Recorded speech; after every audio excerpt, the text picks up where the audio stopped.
Most days are successes, even if they feel like failures. There are failures that will set you back, but most of those failures are learning. Have you ever been frustrated that your career isn't progressing as planned? Instead of focusing on a specific job title or industry, consider asking, am I moving in the right direction? I think a lot of folks think they need to know the exact coordinates of their objective. But I think if you can start with, a lot of times with sort of a vision of it in a cardinal direction and set things in motion a little bit that way and see if you sense that you're getting closer. You don't need to know it exactly, but you need to articulate what that direction is. And when you're getting wrapped around the axle about it, step back and think, well, am I traveling generally the direction I want to go? And take it easy on yourself, because it takes a long time to get there. This is Mark Wojcik, and I'm wondering, how's your so-called career? Welcome to So-Called, the podcast that explores the why and how of work. On today's episode, we meet David Arkoosh, lawyer and owner of Law Office of David Arkoosh. When we met, I asked him to describe his area of practice. I do business law. I am a transactional lawyer, so I help small companies in various things, but mainly issues involving formation, relating to governance, involving intellectual property, real estate, financing, and I do some commercial work, which is mostly drafting of commercial agreements and transactions. Okay. And when you say formation, that's a company starting, forming, coming together. So got a group of people, and the company doesn't exist, and they want to create the company outside of themselves, so you help them establish the corporate entity. What do you spend your time doing when you're working? I spend my time mainly at my desk, drafting, or in meetings related to negotiating or structuring transactions, or conveying to clients what I know to help them make a decision related to their business structure, their finance stack, their potential for new ventures, or putting out fires related to issues that stand in the way of any of those things. How would you describe your role when you are advising clients? It depends on the client. I have clients who use me as a sort of a partner in their business, sort of almost as close to in-house as one can get without actually being in-house. They call me for just about anything, and I try to help as much as I can. And sometimes I even tell them, well, this isn't particularly a legal issue, but I'm happy to be helpful if I can, and here's what I know. And I have other clients that handle most of that themselves and charge forward, calling me only when absolutely necessary, and sometimes not even that. Yes, to their detriment. Yeah, well, it's stitch in time saves nine, typically. Yeah. So I end up hearing from them usually, but hopefully not out of necessity. What do you enjoy about the work or find satisfying about the work that you do? I have clients that I've been with since I started practicing, and they have grown with my firm. I mean, they formed about the time I started practicing, or they were very nascent, and now I get to watch them grow, and it's amazing. It's a lot of fun, and it's an exciting ride, and we get to swap stories, and I talk about my less intrepid small business experience as an owner of a small firm, and they can kind of relate to that, but what I do is relatively watered down, but their stories are fun, and I get to be a part of that, and that's really exciting. David also enjoys balancing the tension of providing legal advice to new firms taking business risks. As a business person, my personality is not terribly risk averse. I worked in accounting, and now in law, I run into, in my industry, in both those industries, many people who are naturally risk averse. I'm not jumping out of airplanes and base jumping or climbing mountains or doing wild things, but I think it's fun to take risks in business. I think there's no reward without some risk. I firmly believe that, and I think the reward goes to the people that put it on the line.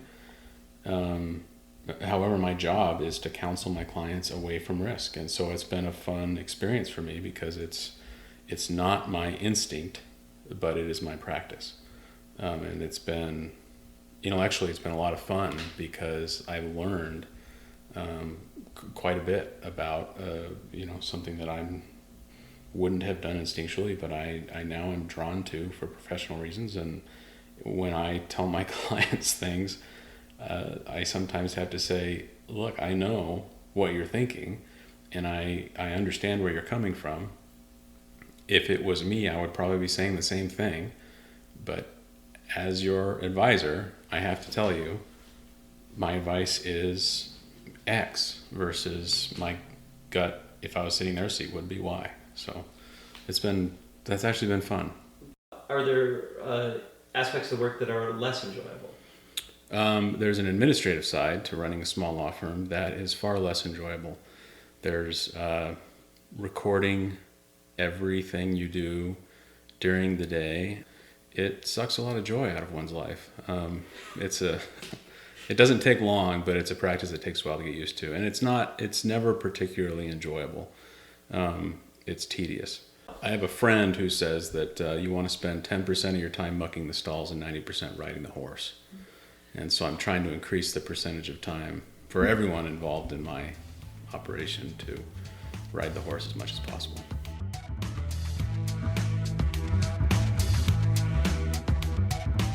David's involvement with entrepreneurship took shape in his undergraduate program. I was in an entrepreneurship program in undergrad, and one of the fellows who was very involved in the entrepreneurship program had a startup. He needed a finance guy. I wasn't doing anything. I studied accounting, knew I didn't want to go work for one of the big accounting firms. He gave me a desk and what I think was literally a closet. And we started there, and then his outfit grew like wildfire. We spun off a subsidiary.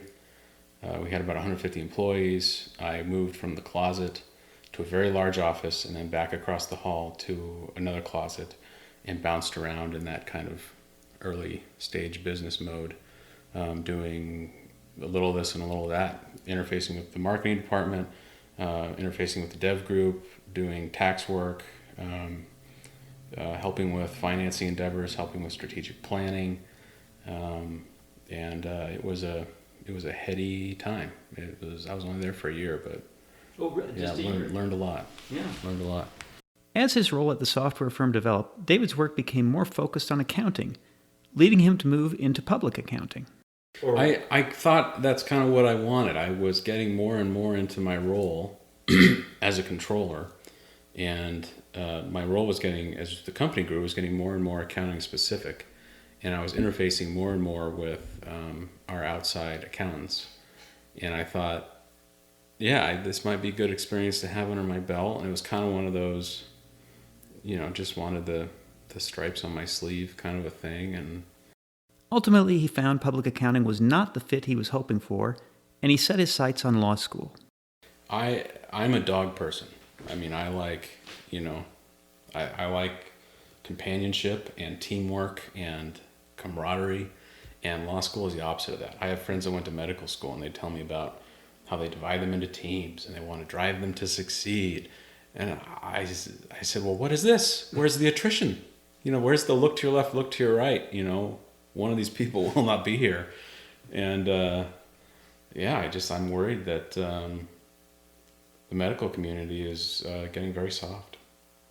But it was a rough experience. My mother and my father are lawyers. I have two uncles who are lawyers. They all persuaded me not to go to law school, and I think right at the 11th hour, they all told me I'd go to law school mostly so I'd stop asking, what do I do with my life? But now they say they told me not to go. One of them said to me that's kind of the cool thing about being a lawyer, is you all have that common experience, because it can be brutal at times, and the tension and the stress are enormous, and they weigh on you. and everyone's been through that together, has this sort of sense of camaraderie. But at the end of the day, they're still lawyers. You know what I mean?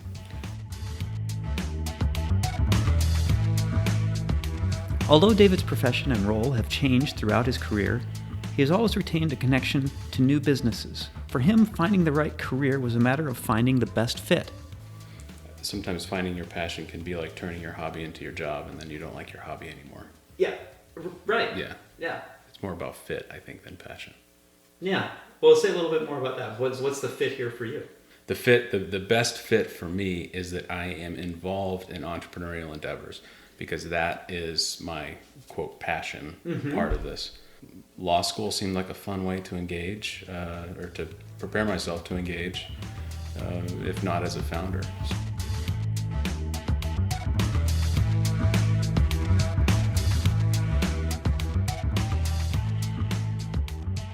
I asked David to reflect on what it was like to transition into different careers. I have to say at the time I was a little bit disappointed in kind of I was a little bit disillusioned with what I thought was going to be the progressive, fast-paced, sophisticated world of startup land. Was just not as shiny or as warm and fuzzy as I thought it was going to be. It was more fickle, I think, than I expected.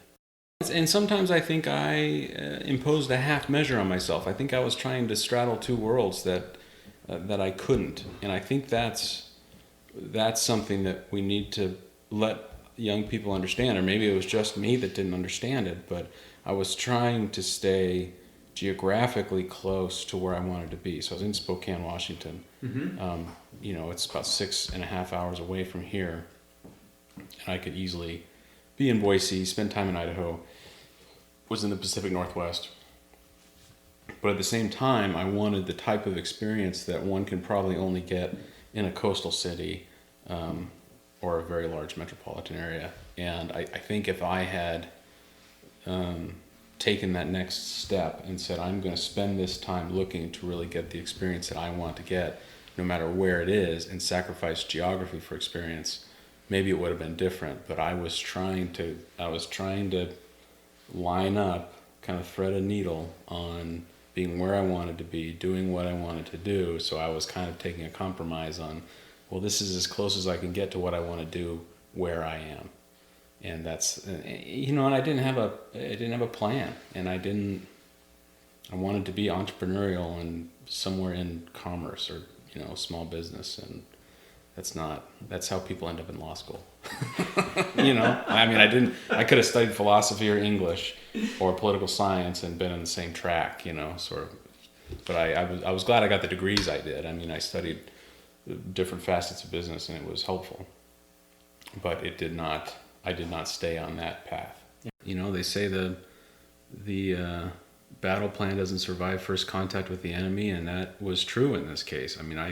Although I can't say I had much of a plan, and maybe that was the problem. I came out of school thinking, well, I don't have to study anymore, so I can just go, be really successful and awesome and not have to go to class. And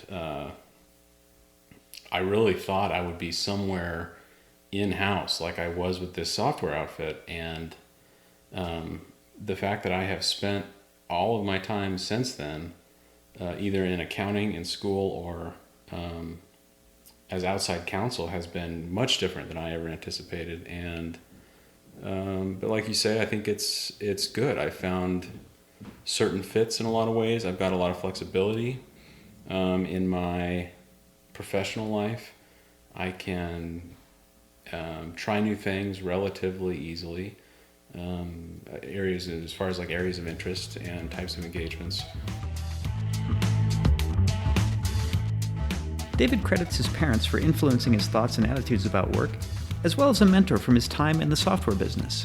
Working at that, after college, working at that software company, and I tend to be a little bit wound up, a little bit high strung, a little bit type A, and the fellow that was next door to me was a Vietnam veteran, copywriter, who was high up in the marketing organization. And he taught me about thinking a little bit less linearly and being okay with playing the game. I was frustrated that there was a game, that there were politics, that there were problems that weren't getting solved, and there's always, it's a new business, there's a million things. And he would, some days I would hear ice and glasses clinking down the hallway, and he would show up in my office, and he would close the door and open a drawer where he had hidden his Jack Daniels in my office and pour us both a drink. And we would talk, and that's I think that's a rare mentoring experience, that someone sits down and takes the time, whether it's, some days it was Jack Daniels, some days it was an espresso, but we take the time to sit down and talk about what was going on, what it meant, and not just the analysis of it, but how you felt about it and how you react to it and how you manage it. And that was huge for me. I was brand new, and this is a guy who had worked for all kinds of different companies. He'd been in journalism, he'd been in technology, he'd been all over, had a much different life experience than me, and saw fit to take the time and sit down and share what he could. And we're still friends. He's retired, but that was very formative for me. And I think back to that time quite a bit when I encounter different situations, because they, in those formative years, we tend to compare everything that going forward to what we've seen in the past and in years when we first experienced it. And that's helped me kind of react and, dodge and duck and dive. If you were not a lawyer, what would you be doing? Someone asked me this the other day. Oh, okay. The thing that changed for me in law school is I was talking with this person, a cousin of mine, the other day, and I told her I would probably work on social justice issues or pro bono criminal defense work. If money was no object. Some kind of law that was impactful socially. I think she about fell out of her chair, given what I do and what my drive has been. But I think something like that would be redeeming work. I like interacting with people, and I wouldn't mind doing something very retail, very pedestrian, a cafe or a bakery, something along those lines that I think, that's very millennial kind of thing, but I think it would be fun. I don't know what the future holds. I'm excited for what's out there. I take opportunities as they come. I'm enjoying my practice very much right now. I'm grateful for it. My practice keeps me intellectually stimulated, keeps me busy, and gives me opportunities to do a bunch of different things at once. And I think I might get bored if I ever lost that.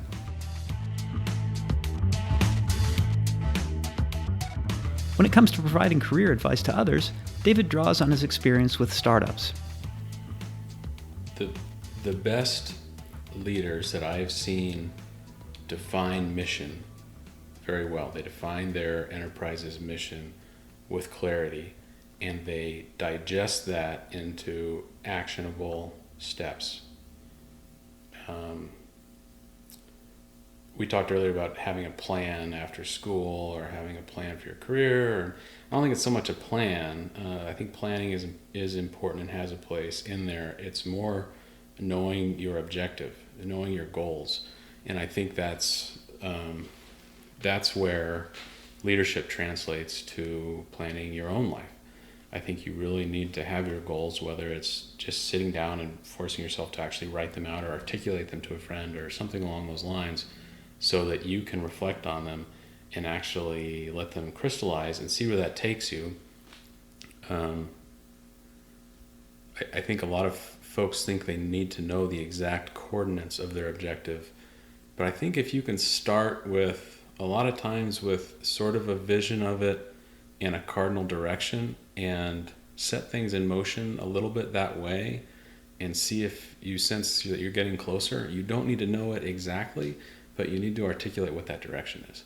And when you're getting wrapped around the axle about it, step back and think, well, am I traveling generally the direction I want to go? And take it easy on yourself, because it takes a long time to get there. And I think in school they say, well, you need to plan your career and know what you want your job title to be when you retire. I mean, that doesn't. You gotta be flexible, man.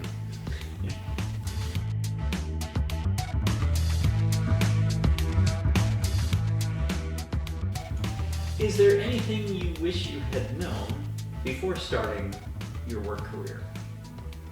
I think the thing that I wish I had known is that most days are successes, even if they feel like failures. You know, well, there's very few. There are failures that will set you back, but most of those failures are learning, and it takes a great deal of patience to be humbled through a learning process, and to be patient with myself. The other thing maybe, and this is where I think the millennials maybe have something right, work isn't everything. And we need to work to live and not live to work. I think that really is important, and I think that that's a dramatic change that's happening. I don't know what that looks like for our country or our community, but I think it's an important virtue. Knowing what you know now, what advice would you give to your younger self? By the time you get here, I hope you know more than I do right now. Kind of a Back to the Future thing. I think be patient, be humble, be patient some more, and read and learn, and read and learn and read and learn and read and learn, and just soak it in. Soak in as much as you can, because it's fun. It's way more fun than, learning in school. I wasn't big on that, but now that I'm out in the world, there's all this stuff that I want to learn about, and who knows where it takes you. I mean, there's very little reason not to learn something new. And if you're still in school, don't be in too much of a hurry. There is a 30,000-foot view where you're supposed to come out a more well-rounded person. And sometimes we skip that part and we come out a degree. And we miss the whole purpose of the darn thing and skip the real meaning. And the meaning has joy. I really think there's joy in there. And that's the part that I skipped when I was in school, because I was just grinding through what I thought was this miserable morass of education. And there's joy in that learning, and there's fun, and studying now I think is fun. If I could go back to school, I would take more time, I would take fewer credits, and I would really go deep into what I was learning and go slow.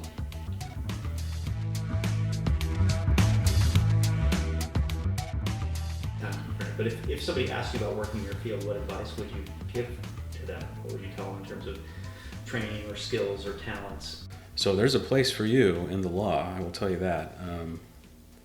But you do have to really love it, because it's a lot of reading, a lot of learning. Lawyers in their 60s tell me they're still learning new things about the area they've been practicing in for 40 years. And that's the beauty of it, but that's also kind of the curse of it. So you've got to be willing to embrace that. The fellow I was talking about earlier, who worked with me in Spokane, before I went into public accounting, because he kind of helped me transition there, he said, the thing I really like about accounting and law even, and this guy hates lawyers, he said it's a practice. They call it a practice, and there's something really cool about that.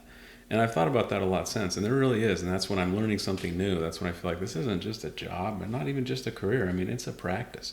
It's something you're in tune with in a completely different way. Yeah. And it feels cool to say too. Yeah. Well, and it makes it sound it makes it sound very intellectual too, and that's not the way I really think of myself. I tell people we call it a practice because it's not perfect. I asked David how he applies his cardinal direction theory to his own work. I wanted to work in a place I love, with people I love, doing work I love, that makes money. Those were my 4. And I think those are still about right. I don't know if that exists for everyone or can happen. I think it can. And I might be doing that now if I think about it. I think things are good. I think we're lined up still. I think those are the things you got to look hard at when you're starting your career, because those are the times to get the best experience at the least cost. You don't have a mortgage, a family, questions of insurance, and daycare and those types of things. So if you're early on, I would give yourself as much latitude to let a couple of those kind of wiggle around on you if they need to. My personality kind of required me to try to line them all up at once, and that's been my struggle. I turned that into the cardinal direction theory. But I think those are important. I want to do this for a while, do what I'm doing, and see where it leads. I want to become the best counselor I can to the client set that I'm serving now, and go from there. Whether your career is your passion, a paycheck, or a pain, I hope today's episode has informed, inspired, and challenged your own relationship with work. Thank you for listening, and stay tuned for more episodes of So Called. If you enjoyed today's episode, please let us know. Subscribe and leave us a review. So Called is available on Apple Podcasts, Google Play, and wherever you get your podcasts.